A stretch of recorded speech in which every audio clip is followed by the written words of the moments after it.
I was born on a rainy afternoon in early March, the kind of day that feels heavy with something unspoken. Most people are welcomed into the world with joy. I was met with silence. My mother died giving birth to me, and I've carried the weight of that truth every day of my life. I never got to hear her voice, never felt her arms around me, but everyone who knew her said she was ecstatic to become a mother. She'd struggled for years to get pregnant. My aunts and uncles told me that when she finally found out she was expecting, she walked around the house singing. They said she used to talk to me through her belly, calling me her miracle. That's the version of her I cling to, not the ghost my father created in the aftermath. My father, well, he was never the same after she died. I get it in a way. He lost the love of his life, but instead of grieving her and raising me with the love she would have wanted, he froze time. He kept our house like a shrine to her memory. Her clothes stayed hanging in the closet. Her hairbrush sat on the bathroom counter collecting dust. Her favorite mug remained untouched in the cabinet. It was as if he hoped that by keeping her things untouched, she might somehow return. And me? I was the constant reminder that she never would. He didn't yell or hit, but he didn't love either. He fed me, clothed me, dropped me off at school, but he never hugged me, never told me he was proud. He barely looked at me when we were in the same room. I learned to tiptoe around his silence, mistaking it for peace. But silence can be loud when it's the only thing you ever hear. I used to sneak into his bedroom when he wasn't home. I'd sit on her side of the bed and run my fingers along the fabric of her favorite sweater. Sometimes I'd open her old journals, hoping to find a line written to me, some kind of message from beyond. But there was nothing. Just recipes, shopping lists, bits of poems. I would have given anything to feel her hand on my cheek just once. The most painful part wasn't the absence of her. It was the absence of him. My father was alive, breathing right there in the house, but he was emotionally gone. When he did talk to me, it was usually to criticize, to ask why I wasn't more like Jake, my cousin, or to sigh when I got a B instead of an A. It didn't matter what I did. I always came up short, and yet I kept trying.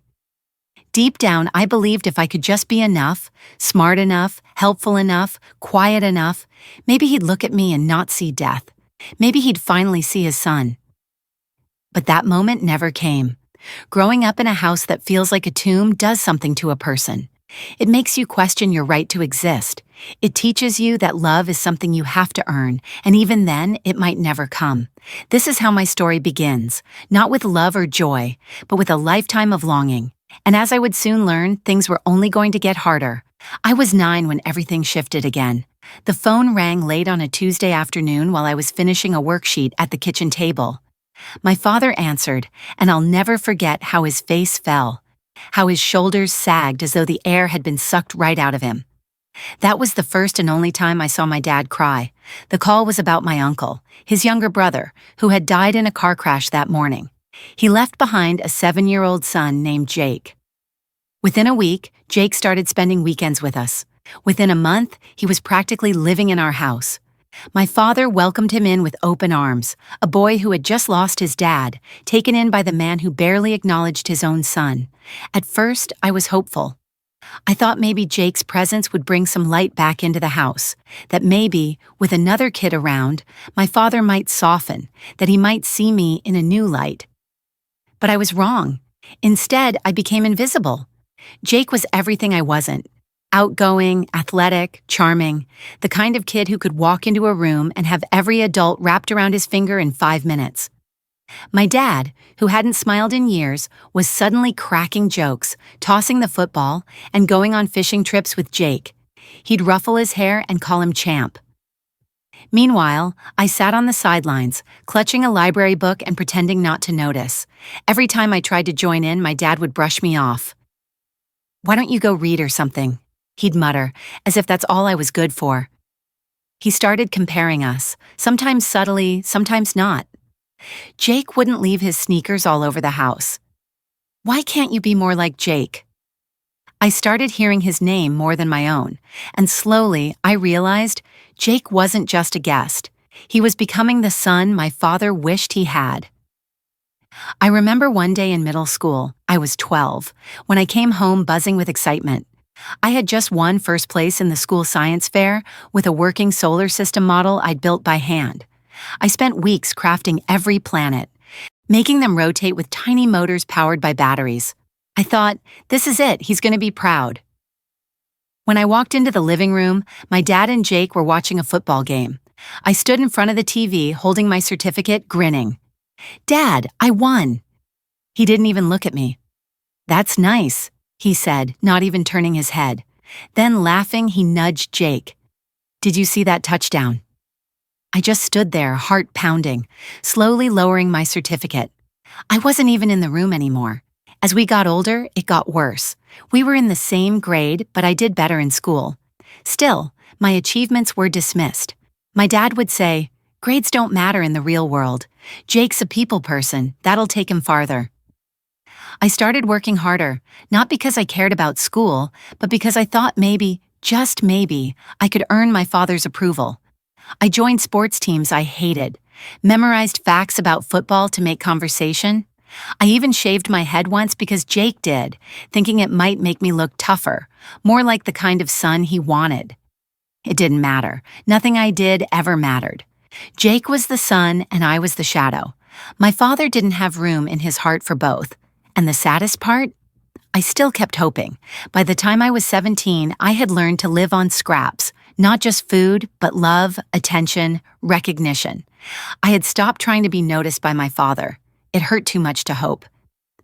Still, somewhere deep inside me, I clung to one last thing, the dream of going to college. I wasn't aiming for anything extravagant. I didn't dream of Ivy League campuses or dorms overlooking the Pacific. I just wanted the chance to leave, to start somewhere that wasn't built on my father's silence and Jake's spotlight. So I studied, hard. I got decent grades, volunteered, worked part-time at a diner after school. I even took the initiative to meet with my guidance counselor every few weeks to plan my next steps. I applied to a handful of universities. When I got into a solid state school with a small scholarship, I thought maybe this would be the turning point. Maybe, just maybe, Dad would finally say, "I'm proud of you, son." But life has a cruel sense of humor. One night, I came home from work, grease still on my arms from flipping burgers for 5 hours, and heard my dad on the phone in the living room.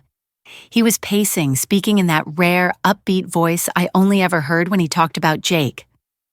I paused when I heard him say, "Don't worry about a thing, Jake. I'll cover the whole tuition, housing, books, whatever you need." I froze in the hallway. Jake, my cousin who barely passed high school. My cousin who didn't lift a finger to apply for scholarships or financial aid. My cousin who already had everything, was now having his entire college experience paid for in full. I waited until my dad hung up and walked into the room. "Hey, I heard you on the phone." He didn't even flinch. "Yeah," he said, like it was nothing. "So, are you helping me out with school too?" That's when he looked at me, really looked at me, and delivered the final blow. "Jake needs it more than you do. I can't afford both of you." Those words hit harder than any punch ever could. I didn't scream, I didn't cry. I just nodded and walked to my room, shut the door, and let the silence settle over me like a weighted blanket. I lay on my bed, staring at the ceiling, realizing the truth I had been too afraid to admit for years. My father didn't just love Jake more, he didn't love me at all.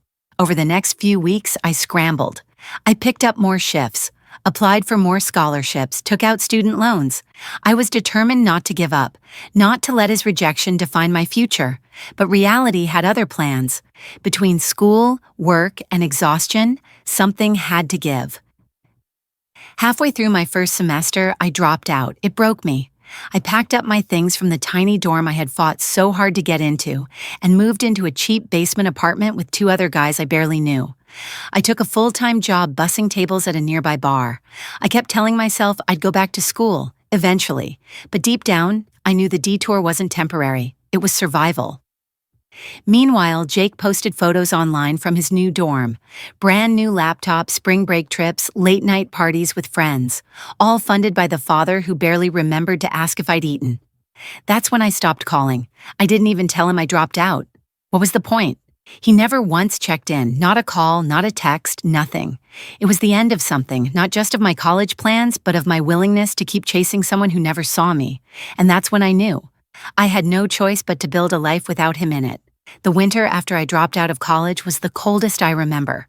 Not just because I couldn't afford to run the heat for long in the dingy basement apartment I shared with two strangers, but because the bitterness in my chest had finally settled like ice. I was 19, barely scraping by. I worked the graveyard shift at a gas station, then came home to crash for a few hours before heading out to a second job stocking shelves at a grocery store. Every bone in my body ached, and I often went 2 or 3 days without speaking to anyone except customers or my exhausted roommates. I thought about calling my dad once, during a particularly rough night when my boots were soaked from snow and the pipes in our bathroom froze. I remember standing outside the station at 2 a.m., watching cars pass by, wondering if he ever thought about me, his son, the one he left behind. But then I'd remember that night in our living room, the shrug in his voice, the way he said, "Jake needs it more," and any flicker of hope would vanish. I stopped following Jake on social media. It was too much, too many photos of sunny vacations, shiny dorm rooms, and the captioned smiles of a boy who had inherited my father's attention, money, and pride. But even though I tried to move on, I couldn't help but wonder, would Jake ever realize the pedestal he was standing on had been built with the wreckage of my life? The years dragged on, and I slowly began rebuilding. I moved out of that basement and into a modest one-bedroom apartment above a bookstore. Funny enough, I ended up managing that bookstore a couple of years later. It wasn't glamorous, but it gave me peace. There was something healing about spending my days among stories, especially when I'd been denied the space to tell my own for so long. I made new friends, real friends, people who didn't know about Jake or my dad or the years of comparison and cold shoulders. Friends who liked me because I was quiet, thoughtful, a good listener. We had game nights, potlucks, camping trips, and coffee-fueled late-night talks. With them, I laughed more in 1 year than I had in the 18 before. That's when I met Sarah, not the high school heartbreak, but a woman with warm eyes and a voice like a lullaby. We bonded over books and sarcasm, and before long, she became my safe place. For the first time, I wasn't just surviving, I was living. And then, like some cruel joke, my past came calling. It was a Tuesday afternoon. I was behind the counter at the bookstore, reorganizing a table display, when my phone buzzed, a number I didn't recognize. I hesitated but answered. "Hello?" There was a pause, then a voice I hadn't heard in 3 years. "Son?" The word hit me like a brick. It was my dad. I stood there, heart pounding, surrounded by books about love, loss, and redemption. Stories that felt less like fiction and more like prophecy in that moment. He sounded different. Tired, weighed down. He asked how I was. I said I was fine. Then came the real reason he called. He needed help, financial help, of course. I didn't respond at first, I just listened, letting the silence stretch long enough for him to feel the shame he had ignored all these years. When I finally spoke, my voice was steady. "Why not ask Jake?" That question hung in the air, and for once, he had no quick reply. It was in that silence I realized something. The man who once thought I wasn't worth investing in now needed something only I could give, and I had no intention of giving it. After that call from my dad, I couldn't stop thinking about it.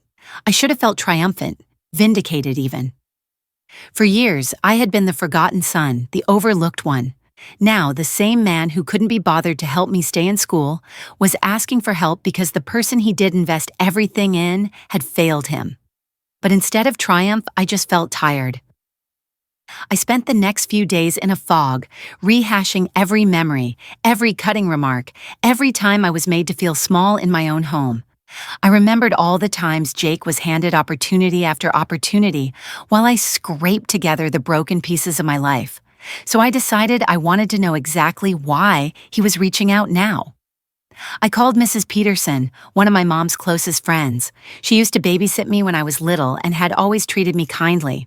She sounded surprised to hear from me, but warm, like someone who still remembered the little boy I used to be. When I brought up my dad and Jake, her voice shifted, lowered into something heavy and sad. She told me that my dad had funded Jake's entire college education, sure, but it didn't stop there. He helped him buy a car, paid the down payment on a downtown condo, and even invested in a business Jake was trying to launch with some college buddies. A tech startup, apparently. To pay for all of it, my dad had taken out loans, multiple loans. He remortgaged our old house. He maxed out credit cards. He was drowning in debt just trying to keep Jake's image intact, and then it all fell apart. The startup tanked. The market shifted. The flashy pitch Jake had sold to investors and my dad didn't pan out. They had no profits. No traction. Just losses. Jake got laid off from his dream job and had moved back in with his girlfriend. My dad, meanwhile, was left holding the bag, mounting bills, a ruined credit score, and no one to bail him out. I couldn't help but feel a bitter twist in my gut. The pedestal he had built for Jake, one that cost me my education, my stability, and my relationship with my father, had finally collapsed. And now, with nothing left, he had come crawling to the son he discarded. I didn't feel pity. I felt closure. I texted him later that night. I told him I knew everything. I told him about Mrs. Peterson, about Jake's failed business, about the remortgaged house. I didn't offer help. I didn't even ask questions. I wrote, "Maybe now you finally understand what it feels like to invest in someone who lets you down. You spent years believing I wasn't worth your time or money. Now that you've lost everything, I hope you realize who was really standing on their own all along." He didn't respond right away. Hours passed. Then finally, I saw the dots appear. "I'm sorry. I know I failed you. I let my grief cloud everything. Your mom would be ashamed of how I treated you. Please, can we talk?" For a split second, my heart softened. I imagined my dad sitting in the living room, surrounded by bills, older and more broken than I remembered. But then I thought about that kid. 12 years old, holding a solar system project in his hands, ignored while his cousin got praise for kicking a ball. I had given that boy everything I had. No one else had. So I replied, "I'm not ready to talk. I don't owe you anything. I hope you find peace, but I've already found mine." Then I put my phone down, locked the front door, and went back to folding laundry while Sarah hummed a tune in the kitchen. For once, I wasn't the forgotten one. I was the one who got away. A few weeks passed after that final message I sent my dad. For the first time in a long while, I felt in control. I hadn't crumbled under the weight of guilt. I hadn't answered the door of obligation that had been locked for years. I held my boundary, and that was something I never thought I'd be strong enough to do. But then, out of nowhere, my cousin Jake messaged me. It was short. "Can we talk?" Just seeing his name sent a jolt through me. I hadn't heard from him since I packed my bags and left at 19. The golden boy, the chosen one, the guy who took everything that was meant for me, and never once looked back. I didn't respond right away. I stared at the message for hours, my thumb hovering over the screen. Eventually, curiosity got the better of me. I said yes. We met at a coffee shop downtown, neutral territory. I got there early, ordered a black coffee, and sat near the window. When Jake walked in, I barely recognized him. Gone was the confident swagger, the effortless charm. He looked worn down, his eyes shadowed, his suit ill-fitting. He spotted me and gave a hesitant smile. We shook hands. It was stiff, like two coworkers who'd just been told to collaborate after years of silent resentment. "I don't even know where to start," he said, wrapping his hands around his cup like it was the only thing anchoring him. "Then just start with the truth," I replied. My voice was steadier than I expected. He nodded. "I messed up badly." Jake told me everything, how the startup crashed, how his credit tanked, how his girlfriend left when things got tight.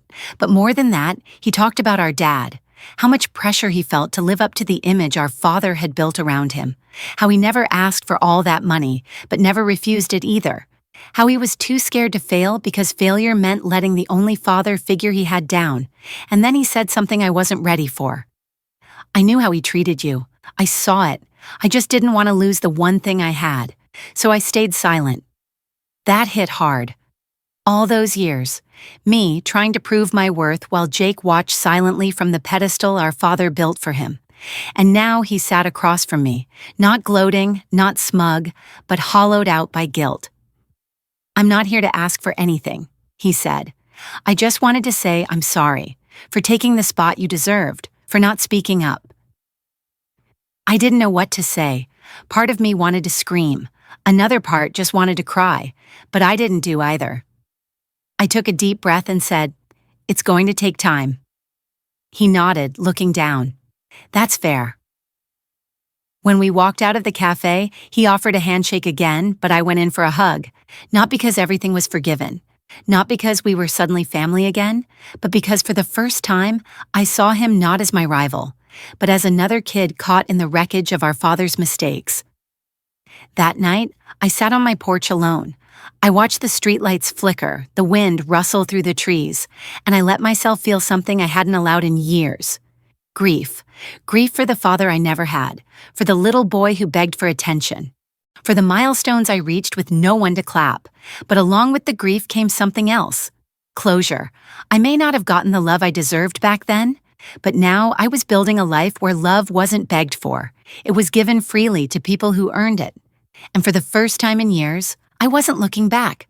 A few days after that coffee shop meeting with Jake, I got a letter in the mail. Yes, a physical letter, handwritten, from my dad.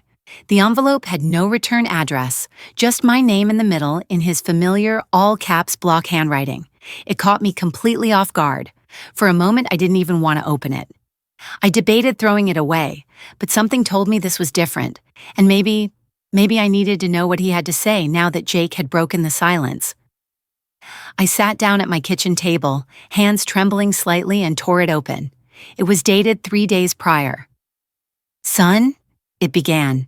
"I don't know if I have the right to call you that anymore, but it's the only word I have. I guess this is my last attempt at honesty, since I clearly never managed to give it to you while you were growing up." That first line hit me hard. I could almost hear his voice, lower now, weaker than I remembered.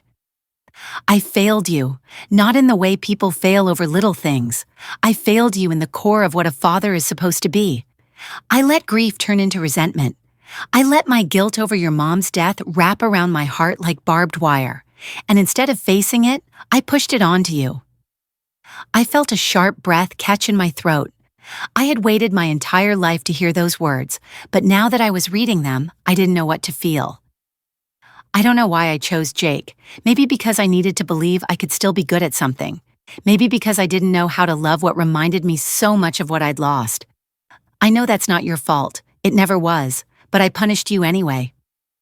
He went on about the years, how he watched me grow distant, quieter, more withdrawn. He said he noticed. He just didn't know how to stop it. "I wanted to say something when you left at 19. I stood at the window watching you walk down the driveway with that old duffel bag. I wanted to call out to you. I didn't. I watched you disappear down the street like it was just another Wednesday, but it wasn't. It was the day I lost you completely, and I knew it." I blinked fast, trying not to let the tears spill over. I've made so many excuses over the years, but the truth is, I didn't know how to be your father. I didn't know how to forgive myself long enough to love you properly. That's not your burden. That's mine. Jake told me he met with you. He said you hugged him. He cried when he told me that. He said you looked at him like an equal, not an enemy. I think that moment did more to open his eyes than all the years I spent praising him ever could. The letter closed like this. "I'm not asking for your forgiveness. I don't expect it. I don't deserve it. But if one day, down the line, you ever want to sit with me, not as a father and son, but as two men who have carried heavy things, I'll be here. I'll bring the coffee." I sat there for a long time, staring at the letter. The house was quiet except for the hum of the fridge and the occasional creak of the floorboards under my feet. This wasn't just a letter, it was a mirror, reflecting back all the years, all the pain, and maybe, just maybe, the beginning of something new. But I didn't jump to respond. I folded the letter carefully and placed it in my top drawer. Because healing doesn't happen in a single hug. It doesn't arrive with one apology, but sometimes it starts with a letter. It took me nearly 3 weeks to decide. 3 weeks of rereading my dad's letter, of pacing around my apartment late at night, of wrestling with every memory, good, bad, and the ones that still stung too much to name. 3 weeks of talking it over with Sarah and a few close friends, who all said the same thing. You don't owe him anything, but you might owe it to yourself to decide from a place of peace, not pain. So one gray Sunday afternoon, I sent a short message to the number he had used to call me. Let's talk. Coffee this Saturday, noon. Same diner from when I was a kid. If you're not there, that's okay. Just don't be late.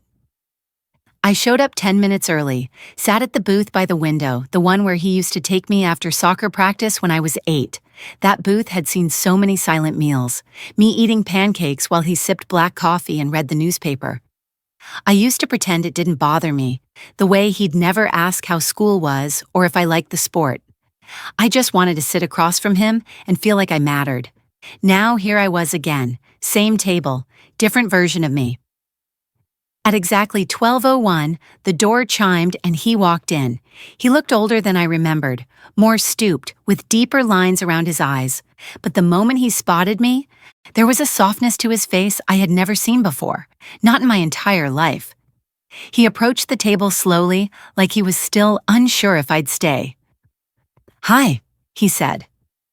Just one word, but his voice cracked like it carried the weight of years. "Hey," I replied, nodding to the seat across from me. "Coffee's good here, same as always." He gave a small chuckle, the kind that comes from surprise more than humor. "I almost forgot what your voice sounded like." The waitress came and took our orders. We both went for coffee, black for him, with cream for me.